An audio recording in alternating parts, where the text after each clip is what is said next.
So there's a mark from like running from the middle of my back and covering most of my hip.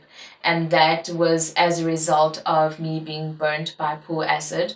So how it happened was we were swimming in my uncle's pool, but he didn't tell us that he had just thrown like 6 liters of acid in the water. So you have to normally wait for a certain amount of time before actually swimming, but he didn't tell us that. So the whole family got in, we all swam in the pool, and out of everyone, legit, this is about 30 people, I was the one that was most affected. I'm the only one that still has the scars from that day. So that was from the pool acid, but it's gone so deep into my skin that it's become like a birthmark. So there's absolutely no way of removing it or like getting rid of it. And then the last one, I think it's the last one, yes, is on my back. So this is like it's called a genetic fungal disease, but I don't like that because people always have this thing with fungus and they think it's contagious and they can't touch it. I don't mind it, but my only fear is it's sort of spreading into my face.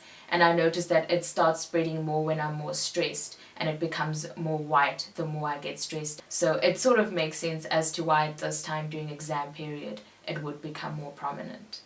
Initially, my mom was actually quite worried about it because, I mean, we went to the dermatologist. The treatment that was used, so I know the one treatment I had used was Sun shampoo on my back, and it was supposed to sort of take the scarring away and to clear the back up, but that really burnt me to a point where I couldn't even be touched. And even now I still have after effects of that, because when I dry myself with a towel, I can't like dry it normally. I always have to dab myself on my whole body because that's like how sensitive my skin has become.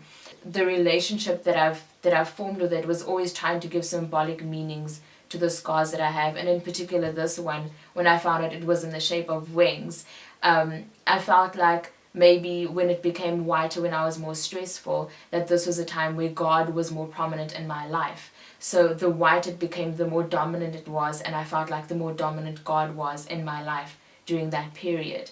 And sort of I feel like it has carried me throughout my university life. And I think the minute we start embracing our own scars, maybe people will find a beauty in that as well, and not just in the perfection, in the Photoshop, in, you know, airbrushing people, and maybe just embracing who you are and your journey that you've encountered throughout your body and your experience.